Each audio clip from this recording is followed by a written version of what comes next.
Προχθές συνέντευξη του Πρωθυπουργού και χθες σε όσα είπε στη συνδιάσκεψη του ΣΥΡΙΖΑ, φάνηκε ότι ζητάει δύο πράγματα. Πρώτον, την αυτοδυναμία. Σας είπα ότι αυτό είναι μάλλον μη ρεαλιστική προσδοκία. Δεύτερον, μας είπε ότι δεν θέλει να συνεργαστεί με κανένα πλην ενδεχομένως των ανεξαρτήτων Ελλήνων, ίσως και του Λαφαζάν, ο οποίος όμως θέλει να ασκήσει τώρα το μνημόνιο. Αυτός λοιπόν που έφερε το τρίτο μνημόνιο θα συνεργαστεί με αυτόν που θέλει να καταργήσει τα μνημόνια.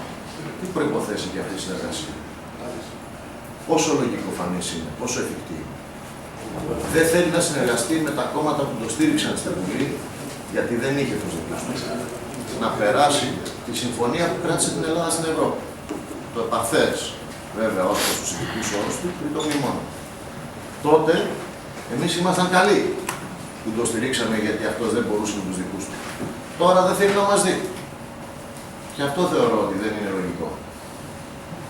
Και είπε μάλιστα ότι είτε το ψηφίζουμε για να βγει και να συνεχίσει η διακυβέρνηση της χώρας, που για μένα κάθε άλλο παραδιακυβέρνηση είναι, γιατί δεν είναι μόνο και το μνημόνιο, είναι και τα άλλα μεγάλα θέματα. Και εκεί η επίδοση είναι αποκαρδιοπτική, απογοητευτική, κάκιστη. Ενδεικτικά αναφέρω το μεταναστευτικό που λαμβάνει κρίση εθνικού προβλήματος, ιδίως στα νησιά που αποτελούν πύλες εισόδου. Εκεί υπάρχει παντελής αδυναμία διαχείρισης του προβλήματος. Αναφέρω την κατάσταση στη δημόσια ασφάλεια. Αναφέρω την κατάσταση στην παιδεία που 10 μέρες πριν την έναρξη των σχολείων, του σχολικού έτους, δεν ξέρουμε ούτε αν θα καλυφθούν οι θέσεις των καθηγητών. Δεν ξέρουμε αν θα καλυφθούν οι θέσεις του βοηθητικού προσωπικού με μειωμένο ωράριο απασχόληση, ιδίως των καθαριστριών, διότι ξεχάσανε να δρομολογήσουν οι Υπουργείο Εσωτερικών και Υπουργείο Παιδείας την τροπολογία, την νομοθετική πρωτοβουλία εκείνη που θα επέτρεπε στους Δήμους να συνάψουν συμβάσεις με το βοηθητικό προσωπικό των σχολείων, και τώρα όλοι είναι στον αέρα και δεν ξέρουμε σε τι σχολεία θα πάνε τα παιδιά στις 11 του μήνα για την έναρξη του έτους. Επομένως, γυρνάω στην αρχική σκέψη μου. Μας είπε ο Πρωθυπουργός ότι θέλει αυτοδυναμία για να κυβερνήσει. Συνεργάζεται μάλλον μόνο με τους ΑΜΕΛ, οι οποίοι, κατά την άποψή μου, θα προσπαθήσουν πολύ για να μπουν σε αυτό το κοινοβούλιο. Και οι πρώτες ενδείξεις είναι ότι δύσκολο θα τα καταφέρουν. Λέει ότι δεν θα συνεργαστεί με κανέναν άλλο και επίσης μας λέει, και αυτό είναι το πιο καλό εντός εισαγωγικών, ότι αν δεν είναι κυβέρνηση, θα γυρίσει την αντιπολίτευση να κάνει αγώνα ως εκ νέου αντιμνημονιακός, στο μνημόνιο που εκείνος έφερε. Εκείνος διαπραγματεύτηκε, εκείνος επέβαλε αυτόν τον τεράστιο αυξημένο λογαριασμό και χάρη και στην βοήθεια των άλλων κομμάτων πέρασε από τη Βουλή. Αυτό που τότε ήταν καλή και του έσωσαν την παρτίδα και τώρα δεν θέλει να δει. Θεωρώ λοιπόν ότι με όλη αυτή την αλλοπρόσωπη συμπεριφορά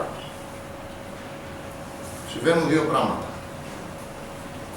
Ή τον έχει καταλάβει μία, από ό,τι υπόθηκε και από άλλους, κρίση αλαζονίας. Δεν βλέπει δηλαδή εκεί απάνω στο Μαξίμου πώς διαμορφώνονται οι σχετισμοί. Ή θέλει να εγκαταλείψει την εξουσία. Διότι αποδείχθηκε ότι δεν μπορεί να διαχειριστεί. Δεν είναι εύκολο πράγμα η διαχείριση της εξουσίας. Είναι εύκολο να είσαι απ' έξω, να αναπτύσσεις καταγγελτικό λόγο, να αναπτύσσεις ωραίες θεωρίες, να υπόσχεσαι τα πάντα. Και είναι πάρα πολύ δύσκολο να πάρεις κρίσιμες αποφάσεις με την ταχύτητα που απαιτείται, με το κόστος που πρέπει να αναλάβεις, προκειμένου να προχωρήσει η διακυβέρνηση του τόπου.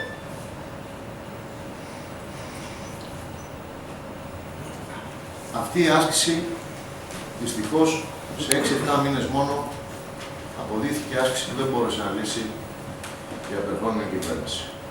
Δυστυχώς όμως μας πέρασε και ένα πολύ μεγάλο, πολύ δυσβάστατο λογαριασμό. Θυμίζω, γιατί πρέπει να τα θυμίζουμε, ότι στο τέλος του 2014 φαινόταν τα πρώτα αχνά σημεία ανάκαμψης στην ελληνική οικονομία. Οι άνθρωποι της αγοράς βλέπανε ότι κάτι κινείται. Το βλέπανε. Στον τρόπο που λειτουργούσε το τραπεζικό σύστημα, στον τρόπο που κινούνταν το χρήμα, στον τρόπο που τονωνόταν λίγο η κατάσταση στην αγορά, σε όλα αυτά. Μετά την προκήρυξη των εκλογών όλα παγώσαν. Και μετά τις εκλογές όλα άρχισαν να κατρακυλάνε. Ενδεχομένως να χρειαζόταν και άλλος χρόνος, σίγουρα χρειαζόταν και άλλος χρόνος. Όμως αυτός ο χρόνος δεν δόθηκε στην προηγούμενη κυβέρνηση και δεν δόθηκε επειδή τότε αντιπολίτευση υπό τον Αλέξη Τσίπρα έκανε τον υπολογισμό ότι δεν έπρεπε να αφήσει την κυβέρνηση Σαμαρά να προλάβει να πετύχει. Έτσι το βάζω. Διότι θα προλάβαινε να πετύχει η κυβέρνηση Σαμαρά και η αχνή ανάκαμψη να γινόταν μεγαλύτερη μέσα στο 2015. Θυμίζω ότι τον Μάρτιο έλυγε το μνημόνιο, το δανειακό πρόγραμμα δηλαδή, η Ελλάδα έμπαινε σε προληπτική γραμμή πίστοση, δηλαδή ότι χρειαζόταν για τις δανειακές ανάγκες τις το παρήχαν οι διεθνείς χρηματοδοτικοί οργανισμοί και σιγά σιγά θα πετύχαινε τη σταδιακή της επαναφορά στις αγορές και στην ομαλότητα την οικονομική επομένως. Αυτό δυστυχώς δεν έγινε ποτέ. Διότι μεσολάβησαν οι εκλογές που η αξιωματική αντιπολίτευση επέσπευσε, διότι έβλεπε την ευκαιρία της να λέει στην εξουσία για να κάνει τι, αυτά που είδαμε αυτούς τους 6 μήνες. Εκτιμώ ότι αυτούς τους 6 μήνες πήγαμε πίσω. Εκτιμώ ότι αυτούς τους 6 μήνες απογοητεύτηκαν προσδοκίες. Ο πύχης βέβαια είχε πάει πολύ ψηλά, δεν μιλάω για το πρόγραμμα της Θεσσαλονίκης, το οποίο είχε 13 δις παροχές. Μιλάω και για αυτά που είχαμε ήδη στο τέλος του 2014. Πού βρισκόμαστε σήμερα, κάπου καλύτερα ή κάπου αρκετά ή πολύ χειρότερα, ρωτάω τον κόσμο. Να αναλογιστεί, να συγκρίνει. Είπαμε, αυτές οι εκλογές είναι εκλογές συλλογικής σκέψης. Όχι να βγάλουμε το άχτι μας. Όταν βγάζουμε το άχτι μας, πολλές φορές ανακαλύπτουμε ότι η επόμενη μέρα είναι χειρότερη για όλους από εμάς. Όπως συμβαίνει τώρα.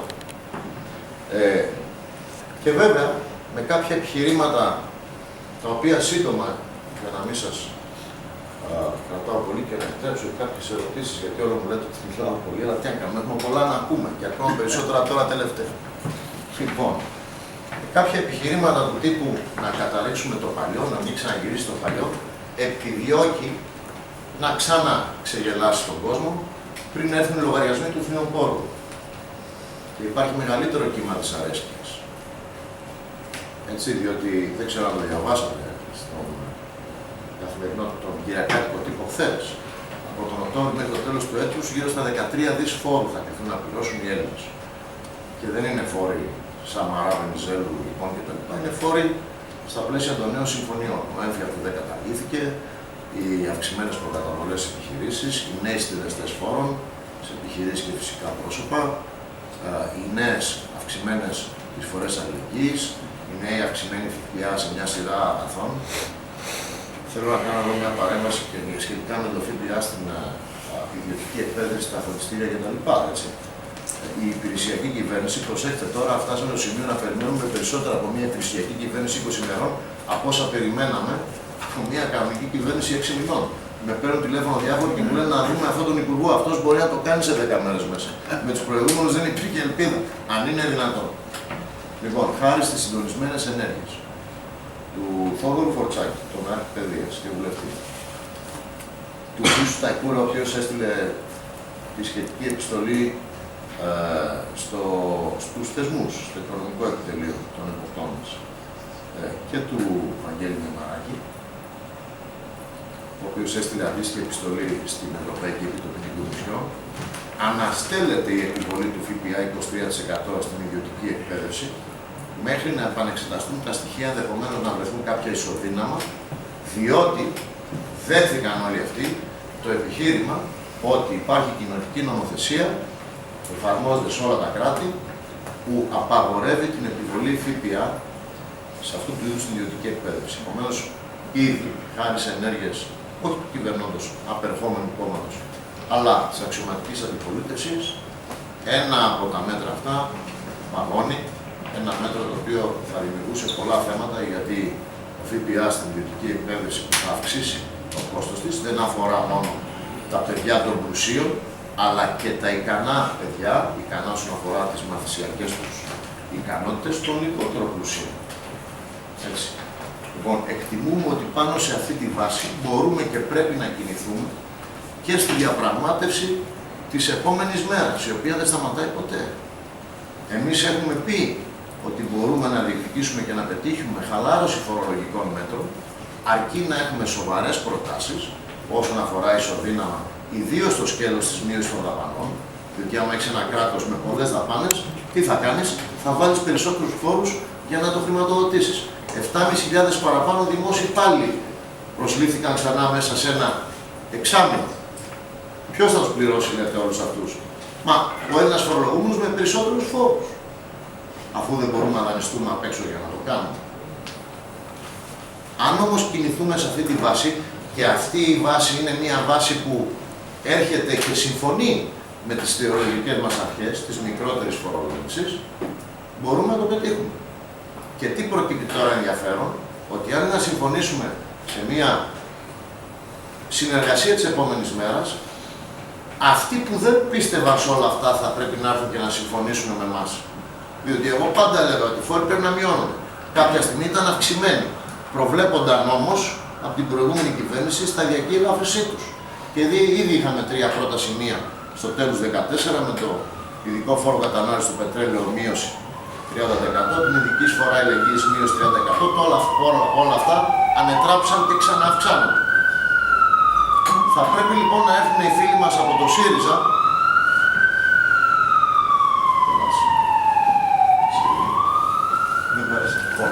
Θα πρέπει λοιπόν να έρθουν οι φίλοι μας από το ΣΥΡΙΖΑ κοντά σε αυτά που πρεσβεύαμε εμείς ανέκαθεν. Για να συνεχθούμε από εδώ και πέρα. Μ' αρέσει όταν ακούω φίλους μου από το ΣΥΡΙΖΑ να λένε για την ιδιωτική οικονομία και ότι από εκεί θα έρθουν οι δυνάμεις που θα δώσουν όθηση στην απασχόληση. Αναρωτιέμαι όμως, αυτά συμβαδίζουν με την κίνηση Σπουρλέτη να κλείσει το εργοστάσιο στις Σκουριές? Και σήμερα η καναδική εταιρεία να λέει ότι ετοιμάζεται να τα μαζέψει από την Ελλάδα. Και ότι αυτό θα αποτελέσει κόλαφο ως στίγμα κυβέρνησης για όποιον θέλει να έρθει να επενδύσει στην Ελλάδα. Γιατί αυτά που λέω έχουν συμβεί. Άσε που δεν περίμενα από έναν πρώην Υπουργό Εργασίας να ανοίξει τον δρόμο για να απολυθούν 2.000 εργαζόμενοι σε μια παραγωγική μονάδα της ελληνικής οικονομίας. Με μια απόφασή του με πρόφαση τήρηση ή μη τήρηση περιβαλλοντικών όρων, όταν 5 αποφάσεις του Συμβουλίου της Επικρατείας δικαιώνουν την εταιρεία, 5 αποφάσεις της δικαιοσύνης δικαιώνουν την εταιρεία, αλλά ο Σπουρλέτης αποφάσισε αλλιώς και ότι έπρεπε να ικανοποιήσει προεκλογικά αυτούς που, όπως σας είπα, περιβαλλοντολόγους, ανταρσίες, οικολογικές ευαισθησίες και κάποιους τοπικούς και πολιτικούς του ΣΥΡΙΖΑ και να τους κάνει το χαρτίριο. Σε κάθε περίπτωση λοιπόν πρέπει να δούμε πώς θα πάμε μπροστά. Αυτό το μπροστά το χρησιμοποιούν όλοι, αλλά ξέρετε, το μπροστά Τσίπρα σημαίνει ότι εγώ σας πήγαινα σε μία κατεύθυνση, μάλλον πίσω, γιατί ήταν η αντίθετη κατεύθυνση που είπαμε τώρα που λέω ότι πάμε μπροστά, και άλλαξαν νόμοι πρώτης κατάρρευσης εκεί στη Συμφωνία του Ιουλίου και τώρα πάμε μπροστά. Και κάτι άλλο για τους φίλους μου της άλλης τάσης του ΣΥΡΙΖΑ που τώρα έγινε ένα ξεχωριστό κόμμα, η Λαϊκή Ενότητα, με άλλα λόγια το κόμμα της Δραχμής. Ο λόγος που ο Αλέξης Τσίπρας τελευταία στιγμή άλλαξε γνώμη και πήγε σε συμφωνία με τους επώδυνους όρους που είναι το τρίτο μνημόνιο, εκεί κάτω από τις ασφυκτικές πιέσεις αναμφίβολα των εταίρων, ήταν ότι είδε, λέει, μια ειδική μελέτη που ανέλυε τις επιπτώσεις της κατάρρευσης και της αναγκαίας μετάβασης σε εθνικό νόμισμα την επόμενη της ρήξης με την Ευρωπαϊκή Ένωση, αν δεν συμφωνούσε. Αυτή τη μελέτη ποτέ δεν μας την έδειξε. Θα ήταν ενδιαφέρον να τηθεί προεκλογικά, πέρα από τα συνθήματα και τις πλαγιές, μια συζήτηση σχετικά με αυτή τη μελέτη.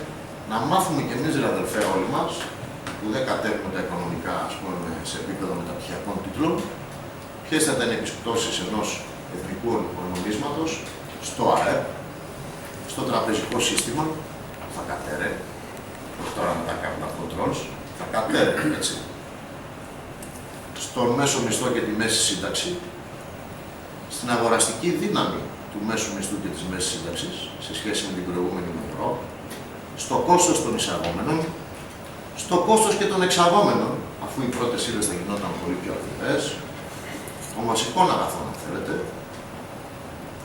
στην ανεργία, την απασχόληση, σε όλα αυτά.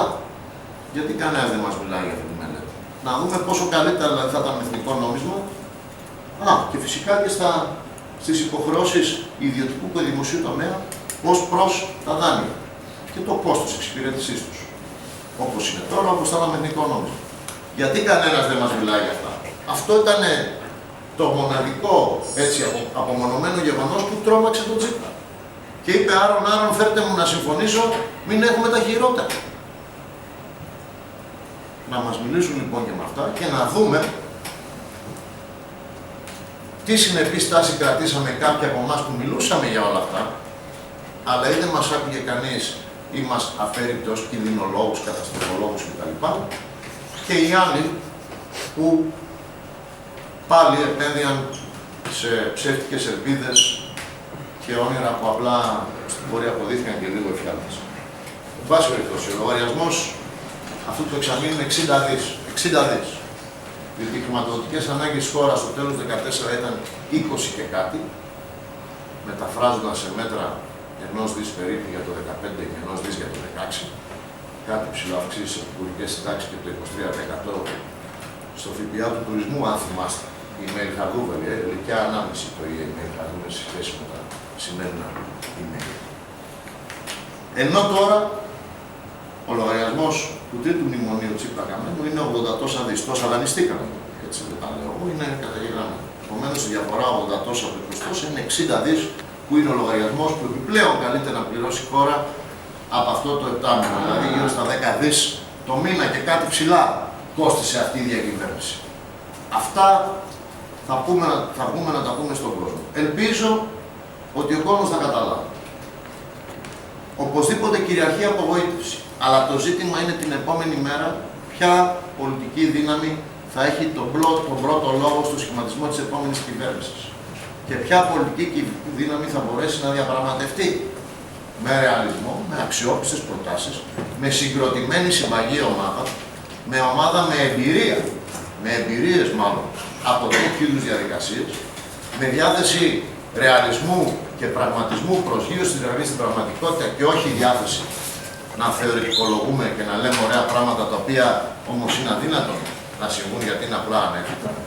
Και θεωρούμε ότι αυτή η πολιτική δύναμη είναι η Νέα Δημοκρατία που πρέπει να έχει τον πρώτο λόγο την επόμενη μέρα σε μια κυβέρνηση που μάλλον απόφυτα θα είναι μια κυβέρνηση συνεργασίας με όσους πιστεύουν σε όλα αυτά που σας ανέλησα.